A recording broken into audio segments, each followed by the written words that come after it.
Hi, folks. I'm Leanne Little, and I'm owl about stories. I read them, write them, watch them, anything with a story. I absolutely love it. I especially love sharing them with other people, and what better way is there to start than with the classics? They're classics for a reason, right? They're amazing stories and absolutely timeless. Don't forget to hit up all those fancy buttons. Like, subscribe, follow, share, whatever you need to do. But most importantly, don't be afraid to reach out. I'd love to connect with you, so feel free to leave comments as you'd like, or you can even follow me over on my Buy Me a Coffee page, leannelittle.com, to message directly. So let's continue on with The Count of Monte Cristo by Alexandre Dumas. Chapter 85, The Journey. Monte Cristo uttered a joyful exclamation on seeing the young men together. "Aha," said he. "I hope all is over, explained, and settled." "Yes," said Beauchamp. "The absurd reports have died away, and should they be renewed, I would be the first to oppose them, so let us speak no more of it." "Albert will tell you," replied the Count, "that I gave him the same advice. Look," added he, "I'm finishing the most execrable morning's work." "What is it?" said Albert. "Arranging your papers, apparently." "My papers, thank God, no. My papers are all in capital order, because I have none, but Monsieur Cavalcanti's." "Monsieur Cavalcanti's?" asked Beauchamp. "Yes, do you not know that this is a young man whom the Count is introducing?" said Morcerf. "Let us not misunderstand each other," replied Monte Cristo. "I introduce no one, and certainly not Monsieur Cavalcanti." "And who," said Albert with a forced smile, "is to marry Mademoiselle Danglars instead of me, which grieves me cruelly." "What? Cavalcanti is going to marry Mademoiselle Danglars?" asked Beauchamp. "Certainly. Do you come from the end of the world?" said Monte Cristo. "You, a journalist, the husband of renown. It is the talk of all Paris." "And you, Count, have made this match?" asked Beauchamp. "I? Silence, purveyor of gossip. Do not spread that report. I make a match? No, you do not know me. I have done all in my power to oppose it." "Ah, I understand," said Beauchamp, "on our friend Albert's account." "On my account?" said the young man. "Oh, no, indeed. The Count will do me the justice to assert that I have, on the contrary, always entreated him to break off my engagement, and happily it is ended. The Count pretends I have not him to thank. So be it. I will erect an altar. Dio ignoro." "Listen," said Monte Cristo. "I have had little to do with it, for I am at variance both with the father-in-law and the young man. There is only Mademoiselle Eugénie, who appears but little charmed with the thoughts of matrimony, and who, seeing how little I was disposed to persuade her to renounce her dear liberty, retains any affection for me." "And do you say this wedding is at hand?" "Oh, yes, in spite of all I could say. I do not know the young man. He is said to be of good family and rich, but I never trust to vague assertions. I have warned Monsieur Danglars of it till I am tired, but he is fascinated with his Lucanese. I have even informed him of a circumstance I consider very serious. The young man was either charmed by his nurse, stolen by gypsies, or lost by his tutor. I scarcely know which. But I do know his father lost sight of him for more than 10 years. What he did during these 10 years, God only knows. Well, all that was useless. They have commissioned me to write to the major, to demand papers, and here they are. I send them, but like Pilate, washing my hands." "What does Mademoiselle d'Armilly to say to you for robbing her of her pupil?" "Oh, well, I don't know, but I understand that she is going to Italy. Madame Danglars asked me for letters of recommendation for the impresarii. I gave her a few lines for the director of the Valet Theatre, who is under some obligation to me. But what is the matter, Albert? You look dull. Are you after all unconsciously in love with Mademoiselle Eugénie?" "I am not aware of it," said Albert, smiling sorrowfully. Beauchamp turned to look at some paintings. "But," continued Monte Cristo, "you are not in your usual spirits." "I have a dreadful headache," said Albert. "Well, my dear Viscount," said Monte Cristo, "I have an infallible remedy to propose to you." "What is that?" asked the young man. "A change." "Indeed," said Albert. "Yes, and as I am just now excessively annoyed, I shall go from home. Shall we go together?" "You annoyed, Count?" said Beauchamp. "And by what?" "Ah, you think very lightly of it. I shall like to see you with a brief preparing in your house." "What brief?" "The one Monsieur de Villefort is preparing against my amiable assassin. Some brigand escaped from the gallows, apparently. True, said Beauchamp. I saw it in the paper. Who is this Caderousse? Some Provençal, it appears. Monsieur de Villefort heard of him at Marseille, and Monsieur Danglars recollects having seen him. Consequently, the procureur is very active in the affair, and the prefect of police is very much interested, and, thanks to that interest, for which I am grateful, they send me all the robbers of Paris and the neighborhood, under the pretense of their being Caderousse's murderers, so that in 3 months, if this continues, every robber and assassin in France will have the plans of my house at his fingers' ends. I am resolved to desert them and go to some remote corner of the earth, and shall be happy if you will accompany me, Viscount. Willingly. Then it is settled. Yes, but where? I have told you, where the air is pure, where every sound soothes, where one is sure to be humbled, however proud may be his nature. I love that humiliation, I, who am master of the universe, as was Augustus. But where are you really going? To sea, Viscount. You know I am a sailor. I was rocked when an infant in the arms of old Ocean, and on the bosom of the beautiful Amphitrite. I have sported with the green mantle of the one and the azure robe of the other. I love the sea as a mistress, and pine if I do not often see her.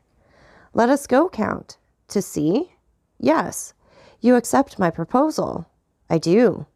Well, Viscount, there will be in my courtyard this evening a good travelling britzka, with 4 post horses, in which one may rest as in a bed. Monsieur Beauchamp, it holds 4 very well. Will you accompany us? Thank you, I have just returned from sea.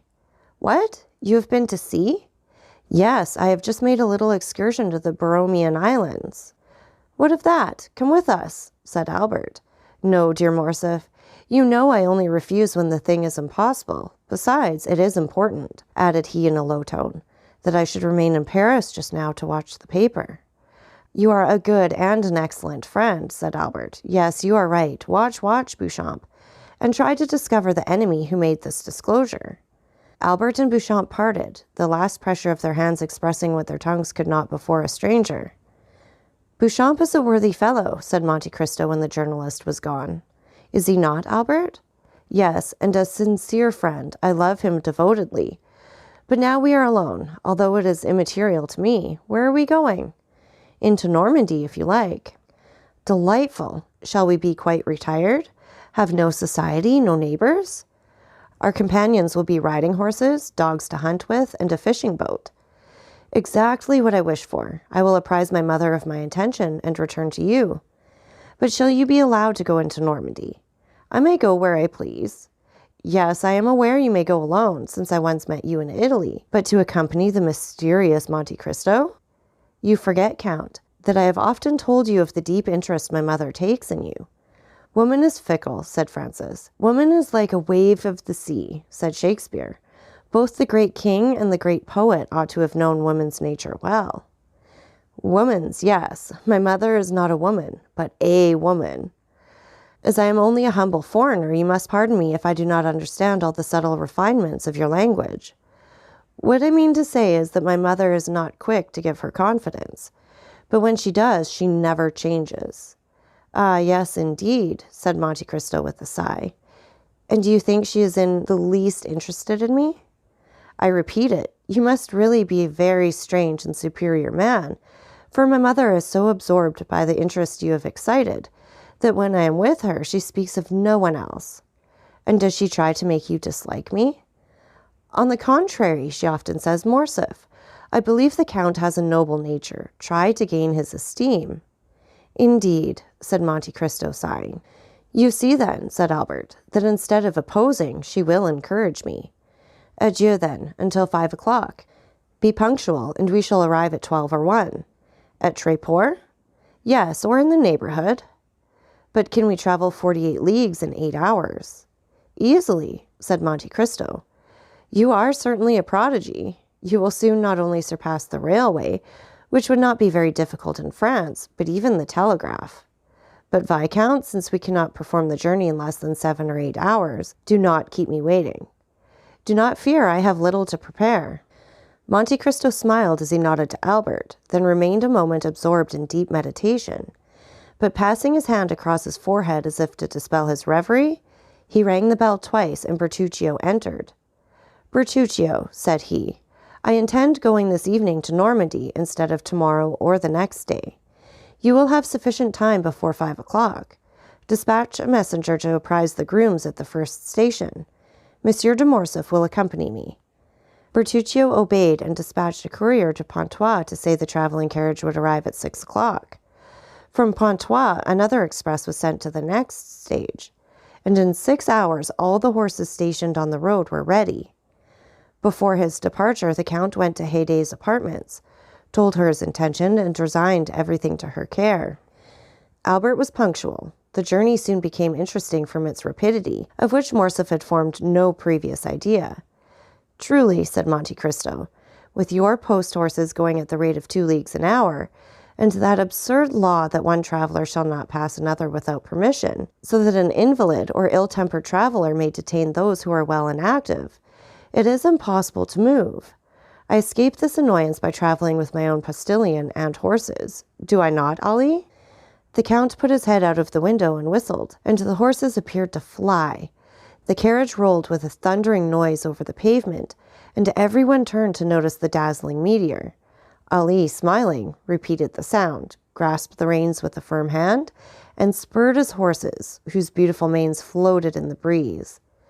This child of the desert was in his element, and with his black face and sparkling eyes appeared, in the cloud of dust he raised, like the genius of the simoom and the god of the hurricane. "I never knew till now the delight of speed," said Morcerf, and the last cloud disappeared from his brow. "But where the devil do you get such horses? Are they made to order?" "Precisely," said the Count. 6 years since I bought a horse in Hungary remarkable for its swiftness. The 32 that we shall use tonight are its progeny. They are all entirely black, with the exception of a star upon the forehead. That is perfectly admirable, but what do you do, Count, with all these horses? You see I travel with them." "But you are not always traveling." "When I no longer require them, Bertuccio will sell them, and he expects to realize 30 or 40,000 francs by the sale." "But no monarch in Europe will be wealthy enough to purchase them." "Then he will sell them to some Eastern vizier, who will empty his coffers to purchase them, and refill them by applying the bastinado to his subjects." "Count, may I suggest one idea to you?" "Certainly." "It is that, next to you, Bertuccio must be the richest gentleman in Europe." "You are mistaken, Viscount. I believe he has not a franc in his possession." "Then he must be a wonder. My dear Count, if you tell me many more marvelous things, I warn you I shall not believe them." "I countenance nothing that is marvelous, Monsieur Albert. Tell me, why does a steward rob his master?" "Because, I suppose, it is his nature to do so, for the love of robbing." "You are mistaken. It is because he has a wife and family, and ambition desires for himself and them. Also because he is not sure of always retaining his situation, and wishes to provide for the future. Now, Monsieur Bertuccio is alone in the world. He uses my property without accounting for the use he makes of it. He is sure never to leave my service. Why? Because I should never get a better. Probabilities are deceptive, but I deal in certainties. He is the best servant over whom one has the power of life and death." "Do you possess that right over Bertuccio?" "Yes." "There are words which close a conversation with an iron door." Such was the Count's yes. The whole journey was performed with equal rapidity. The 32 horses, dispersed over 7 stages, brought them to their destination in 8 hours. At midnight, they arrived at the gate of a beautiful park. A porter was in attendance. He had been apprised by the groom of the last stage of the Count's approach. At 2:30 in the morning, Morcerf was conducted to his apartments, where a bath and supper were prepared. The servant who had traveled at the back of the carriage waited on him. Baptistin, who rode in front, attended the Count. Albert bathed, took his supper, and went to bed. All night he was lulled by the melancholy noise of the surf. On rising, he went to his window, which opened on a terrace, having the sea in front, and at the back a pretty park bounded by a small forest. In a creek lay a little sloop, with a narrow keel and high masts, bearing on its flag the Monte Cristo arms, which were a mountain, or on a sea azure, with a cross gules, in chief, which might be an allusion to his name that recalled cavalry, the mount rendered by our Lord's passion more precious than gold, and to the degrading cross which his blood had rendered holy, Or it might be some personal remembrance of suffering and regeneration buried in the night of this mysterious personage's past life. Around the schooner lay a small number of fishing boats belonging to the fishermen of the neighboring village. Like humble subjects awaiting orders from their queen, there, as in every spot where Monte Cristo stopped, if but for 2 days, luxury abounded and life went on with the utmost ease. Albert found in his anteroom 2 guns, with all the accoutrements for hunting, a lofty room on the ground floor containing all the ingenious instruments of the English, eminent in piscatory pursuits, since they are patient and sluggish, have invented for fishing. The day passed in pursuing those exercises in which Monte Cristo excelled. They killed a dozen pheasants in the park, as many trout in the stream, dined in a summer house overlooking the ocean, and took tea in the library.